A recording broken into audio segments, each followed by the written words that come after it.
Hi കൂട്ടുകാരെ, പുതിയൊരു വീഡിയോയിലേക്ക് എല്ലാവർക്കും സ്വാഗതം. അങ്ങനെ ഇന്ദ്രൻ നഴ്സറിയിലേക്ക് കുഞ്ഞുങ്ങളെ കൊണ്ടാക്കാൻ പോകുന്ന സമയത്ത് സുശീല അവിടെ എത്തുന്നു കേട്ടോ. സുശീലയെ കാണുന്ന ഇന്ദ്രനും ഭാനുമ്മയും ആകെ അമ്പരപ്പോട് കൂടി നോക്കുകയാണ്. ഇതേ സമയം ഇതെന്താ ഇന്ദ്ര, നീയാണോ ഇപ്പോൾ നഴ്സറി പോകുന്ന ഡ്യൂട്ടി ഏറ്റെടുത്തിരിക്കുന്നത്? നീ ഇപ്പോൾ ഇതൊക്കെ ചെയ്യാനാണോ നീ കടയിലോട്ട് പോവാതെ ഇവിടെ ഇരിക്കുന്നത്? അത് കേട്ടോടെ തന്നെ അമ്മേ, സാഹചര്യമാണ് ഇവിടെ. ഇന്നലെ അമ്പിളിക്ക് സുഖമില്ല എന്ന് പറഞ്ഞിട്ട് അമ്പിളി പെട്ടെന്ന് ഹോസ്പിറ്റലിൽ അഡ്മിറ്റായി. അപ്പോൾ അവിടെ ആരുമില്ല. അപ്പോൾ അതുകൊണ്ട് ഞാൻ ഇന്ന് കുട്ടികളെ കൊണ്ടാക്കുന്ന ഡ്യൂട്ടി ഏറ്റെടുത്തു. ഇപ്പം അമ്പിളിക്ക് കുഴപ്പമൊന്നുമില്ല. എന്തായാലും ഞാൻ അനുപമ ഇപ്പോൾ തിരിച്ചെത്തുമെന്നൊക്കെ പറയുമ്പോൾ ഓഹോ, അനന്തമാഷിൻ്റെ അടുത്തിപ്പോൾ വീഴ്ചകളാണല്ലോ എന്നിങ്ങനെ സുശീൽ പറയുകയാണ് കേട്ടോ. ആ സമയം എന്തായാലും കുഞ്ഞുങ്ങളെ ഞാൻ കൊണ്ടാക്കിക്കോളാം. അത് വേണ്ട അമ്മേ, ഞാൻ അവരെ കൊണ്ടാക്കാനായിട്ട് ഇറങ്ങിയിരിക്കുകയെന്ന്. നീ ഈ ഡ്യൂട്ടി ഒന്നും ഏറ്റെടുക്കണ്ട, ഇതൊക്കെ ഞാൻ ചെയ്തോളാം. നീ ഈ വിച്ചുമോനെ ഇനിയിപ്പോൾ എന്നുമായി അടുപ്പിക്കേണ്ടത് നീയും തീരുമാനിച്ചോ, നിൻ്റെ ഭാര്യ തീരുമാനിച്ചതുപോലെ. അപ്പോൾ അത് കേട്ടോടുന്ന് തന്നെ ഇന്ദ്രൻ എന്തിനാ ഇങ്ങനെ കാട് കയറി സംസാരിക്കുന്നത്? അല്ലടാ, പറഞ്ഞതാണ്. അപ്പോഴേക്കും ഇല്ല, എന്നാൽ ഞാൻ തന്നെ കൊണ്ടാക്കി. അപ്പോഴേക്കും ഭാനുമ്മ പറയണേ, വിട്ടേക്ക് ഇന്ദ്ര, സുശീൽ കൊണ്ടാക്കിക്കോട്ടെ. മാത്രമല്ല നിൻ്റെ സ്കൂട്ടിയാണ്, ഈ രണ്ട് പിള്ളേരെ കൊണ്ടാക്കുക എന്നുള്ളത് ടാസ്ക്കാണ്. എനിക്കാണെങ്കിൽ ഓട്ടോ അവിടെ നിൽക്കുന്നു, ആ ഓട്ടോയിലാണ് കൊണ്ടുപോയി അവരെ അവിടെ ഇറക്കി വിടാലോ. പിന്നീട് മാഷിനെയാണ് കാണിക്കുന്നത്. മാഷ് കണ്ണ് തുറന്നിരിക്കുന്നു. അപ്പോഴേക്കും അങ്ങോട്ടേക്ക് ഡോക്ടർ വരികയാണ്. അപ്പോൾ ഡോക്ടറോട് മാഷ് ചോദിക്കണേ, എനിക്ക് കുഴപ്പമൊന്നുമില്ലല്ലോ, ബ്ലോക്ക് ഉണ്ടോ? ഓ, ബ്ലോക്ക് ഉണ്ട്, പക്ഷേ അത് മരുന്നിൽ അലിയിച്ച് കളയാവുന്ന ബ്ലോക്കേ ഉള്ളൂ, പേടിക്കാനൊന്നുമില്ല മാഷേ എന്നിങ്ങനെ പറയാണ് കേട്ടോ. ആ സമയം നിങ്ങൾക്കിപ്പോൾ എന്തായാലും ICUവിൽ നിന്ന് വിടാം, ചെറിയൊരു ഇഞ്ചക്ഷൻ ഉണ്ട്, അതോടുകൂടി കുറച്ച് മയക്കം ഉണ്ടാവും, അത്രയേ ഉള്ളൂ എന്നൊക്കെ ഇങ്ങനെ പറയുമ്പോൾ ഉടൻ തന്നെ എനിക്ക് ആരെങ്കിലും കാണണോ എന്നിങ്ങനെ ഇവിടെ ഡോക്ടർ ചോദിക്കുന്നുണ്ട്. ആ സമയം മാഷിൻ്റെ മുന്നിൽ അനുപമയാണ് കേട്ടോ. തനിക്ക് ഇങ്ങനെ സുഖമില്ലാതായപ്പോൾ അനുവിനെ വിളിച്ചത്, അനു ഓടി വന്നത് അനുപമയാണ് തൻ്റെ കൺമുന്നിൽ കാണുന്നത്. അങ്ങനെ അനുവിനെ വിളിച്ചേക്കെ എന്ന് പറയും കേട്ടോ. ഈ സമയം അനുപമയാണെങ്കിൽ പുറത്തായിരിക്കും.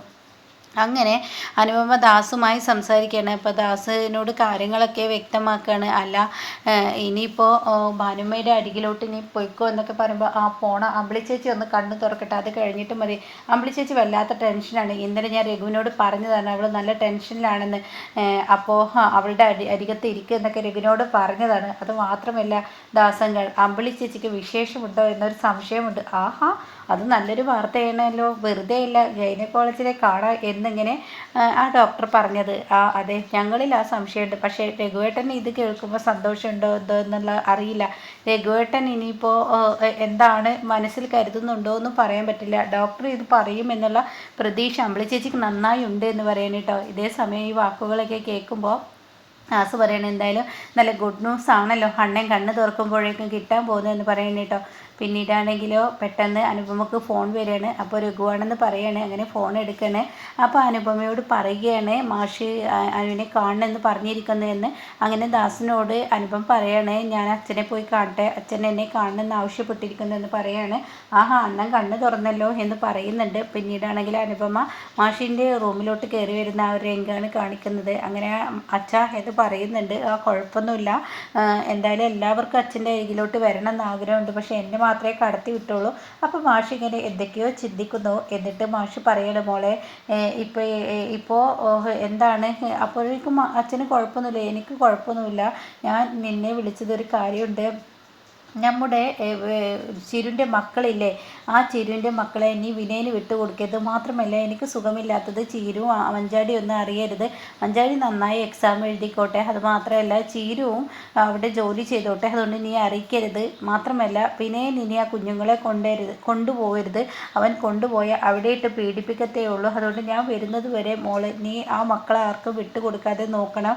അപ്പോഴേക്കും അമ്പിളി രഘുവിന് ഇതിൽ ഇടപെടുത്തരുതെന്ന് പറയുമ്പോൾ അങ്ങനെയൊന്നും പറയരുത്, നമ്മുടെ ചീരുവിൻ്റെ മക്കളെ അമ്പിളിക്ക് രഘുവിനും വിട്ടുകൊടുക്കരുതെന്നൊക്കെ പറയുമ്പോൾ അച്ഛാ അങ്ങനെയൊന്നും പറയരുത്. വിനയനോടുള്ളൊരു എതിർപ്പ് കാരണം അമ്പിളി ചേച്ചി അങ്ങനെയൊക്കെ സംസാരിച്ചെന്ന് കരുതി അമ്പിളി ചേച്ചി ഒരിക്കലും ഈ പറയുന്ന ചിരുവിൻ്റെ മക്കളെ നോക്കാതിരിക്കത്തൊന്നുമില്ല. അതൊക്കെ അച്ഛൻ മനസ്സിലാക്കണം എന്നൊക്കെ ഇങ്ങനെ അനുഭവം പറയുമ്പോൾ ഉടൻ തന്നെ പറയാണ്, അതല്ല, ഞാൻ അവളിൽ നിന്ന് വിട്ടു നിന്നത് എന്തെന്ന് വെച്ചാൽ അവളിപ്പോൾ ഒരുപാട് കടമ്പ കടന്നിട്ട് വന്നവളാണ്. അപ്പോൾ അതുകൊണ്ട് അവളും അവനും ഇനി സുഖമായി കുറച്ച് നാൾ ജീവിച്ചോട്ടെ, അതുകൊണ്ടാണ് ചിരുവിൻ്റെ മക്കളെ നോക്കരുതെന്നും അതുപോലെ അവളിൽ നിന്ന് ഒരു അകൽച്ച കാണിച്ചതും അവളുടെ ഭർത്താവ് മാത്രമുള്ളൂ അവൾക്ക് എന്ന തോന്നലുണ്ടാവാനും വേണ്ടിയാണ് ഞാൻ ഇങ്ങനെയൊക്കെ ചെയ്തതെന്ന് പറയാം കേട്ടോ. ഇതേ സമയം അത് മാത്രമല്ല അച്ഛാ, അമ്പിളി ചേച്ചി ഇന്നലെ മുതലേക്ക് ഇവിടെ നിന്ന് പോന്നിട്ടില്ല. താൻ കാരണം അച്ഛൻ ഇങ്ങനെ ഒരു അവസ്ഥ വന്നതെന്ന് ഓർത്ത് താൻ വല്ലാതെ വേദനിക്കുകയും ഇന്നലെ അമ്പിളി ചേച്ചി ഐസിയുവിൻ്റെ മുന്നിൽ ഇങ്ങനെ ഇരിക്കുന്ന സമയത്ത് പെട്ടെന്ന് അച്ഛനെക്കുറിച്ച് എന്തോ ദുസ്വപ്നം കൊണ്ടു എന്നൊക്കെ പറഞ്ഞിട്ട് അച്ഛനെ കാണണമെന്ന് പറഞ്ഞ് നിലവിളിച്ച് കരയിലും പിന്നീട് ബോധം കെട്ട് വീഴലും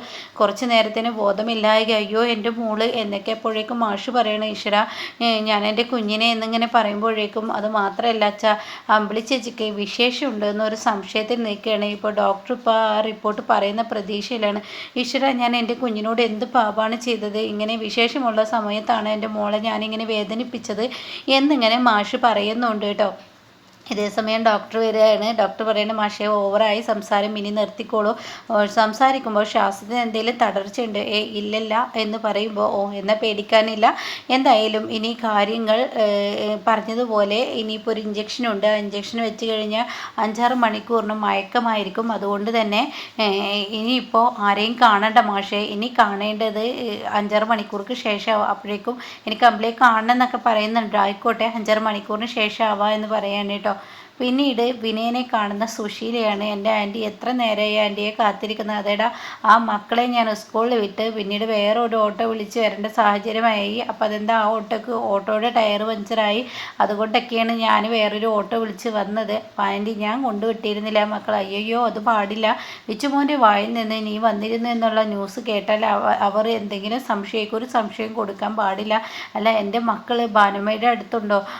ഞാനത് അറിഞ്ഞു. അതെങ്ങനെ, ഭാനുമ്മയിൽ നിന്നാണോ? അല്ല, വിച്ചുമോനിൽ നിന്ന് ഞാനതറിഞ്ഞു. നിൻ്റെ മക്കൾ അവിടെയുണ്ട്, അതുകൊണ്ട് നീ നിൻ്റെ മക്കളെ പെട്ടെന്ന് അവിടെ പോയി വിളിച്ചു കൊണ്ടുവന്നോ. ഇപ്പോൾ നിനക്ക് കിട്ടിയ ചാൻസ് നീ കളയണ്ട എന്ന് പറഞ്ഞ് വിടുകയാണ് കേട്ടോ. അപ്പോൾ ആൻറ്റി ഇനിയിപ്പോൾ എങ്ങോട്ടാണ്, വീട്ടിലോട്ടാണോ? അല്ല, ഞാൻ അർഷയെ ഒന്ന് കാണണം, അതിന് വേണ്ടി പോവുകയാണ്. എന്നാൽ ആൻറ്റി ചുറ്റുവട്ടത്തൊക്കെ ഉണ്ടാവണം, ആൻറ്റിയാണ് എൻ്റെ മനസ്സമാധാനം എന്നൊക്കെ വിനയനും പറയുന്നുണ്ട് കേട്ടോ. പിന്നീട് സുശീല പറയണ, ഏടാ വിനയ, നിന്നെ ഞാൻ കൊളത്തി വിടുന്നത് നിന്നോടുള്ള സ്നേഹം കൊണ്ടോ ഒന്നിനുമല്ല, എനിക്ക് ചില കാര്യങ്ങൾ നേടാനുണ്ട്. അനന്തമാഷ അങ്ങനെ ഇരട്ട കുട്ടികളെ നോക്കിയിട്ട് അങ്ങനെ വല്ലാതെ ആളുകളിൽ നിന്ന് പ്രീതി നേടണ്ട എന്നിങ്ങനെ സുശീല പറയുന്നുണ്ട് കേട്ടോ. എന്നാൽ ഈ സമയം അനുപമയും ഇന്ദ്രനും കൂടി ഒരു കോഫി ഷോപ്പിൽ കയറി അതായത് ക്യാൻറ്റീനിൽ കയറിയിരിക്കുകയാണ്. അപ്പോൾ നിനക്ക് എന്താ കഴിക്കാൻ വേണ്ടേ? എനിക്കൊരു ചായയോ എന്തെങ്കിലും ലഘുവോ മതി. അതെന്താ അങ്ങനെ, നീ എന്തെങ്കിലും കഴിച്ചോ? രാവിലെ ബ്രേക്ക്ഫാസ്റ്റ് ഒന്നും കഴിച്ചിട്ടില്ലല്ലോ? ഇല്ല, ഞാൻ വീട്ടിലോട്ട് പോകുന്നതല്ലേ. അപ്പോൾ അച്ഛനെ ഐസിയുയിൽ നിന്ന് മാറ്റിയതിന് ശേഷമല്ലേ? അല്ല, എനിക്ക് എന്തായാലും ഒന്ന് പോകണം വീട്ടിലോട്ട്. ഞാനിപ്പോൾ ഈ പറയുന്ന അമ്പിളി ചേച്ചിയുടെ റിസൾട്ട് അറിയാൻ വേണ്ടി കാത്തിരിക്കുകയാണ്. ഗൈനക്കോളജി വന്ന അത് കഴിഞ്ഞ് എനിക്ക് വീട്ടിലോട്ട് പോകണം. അതെന്താ അനു എന്നിങ്ങനെ ചോദിക്കുന്നുണ്ട് കേട്ടോ. അപ്പോൾ അനുപമയ്ക്ക് എന്തൊക്കെയോ ഇന്ദ്രനോട് പറയാനുള്ള അങ്ങനെ ഒരു സീനിലാണ് കേട്ടോ എപ്പിസോഡ് നിർത്തിയിരിക്കുന്നത്. അപ്പോൾ ഈ സമയം കൊണ്ട് വിനയൻ ഇനി ഭാനുമ്മയുടെ അടുത്തെത്തുകയാണ് കേട്ടോ. അങ്ങനെ സുശീലയുടെ കണക്ക് പ്രകാരം തന്നെ വിനയൻ ഭാനുമ്മയിൽ നിന്ന് കൊണ്ടുപോകാൻ ശ്രമിക്കുകയാണ്. അപ്പോൾ വിനയൻ പറയുന്നുണ്ട്, ആ സ്ത്രീ മാത്രമേ ഉള്ളൂ, അവർ നിഷേധിക്കുക എന്തെങ്കിലും ചെയ്തു കഴിഞ്ഞാൽ അവർക്ക് എന്തെങ്കിലും ബുദ്ധിമുട്ടുകൾ അങ്ങനെ എന്തെങ്കിലും വരുമോ എന്നിങ്ങനെ വിനയൻ പറയുമ്പോൾ, അവരെന്ത് ഇതാക്കാനാണ്, അവരുടെ മക്കളൊന്നല്ലല്ലോ, അവരെന്ത് ചെയ്യാനാണ് എന്നൊക്കെ ഇങ്ങനെ പറയുന്നുണ്ട് കേട്ടോ. അപ്പോൾ ഇങ്ങനെയൊക്കെയുള്ള ഒരു സീനാണ് ഇപ്പോൾ ലാസ്റ്റ് ഉണ്ടായിരിക്കുന്നത്.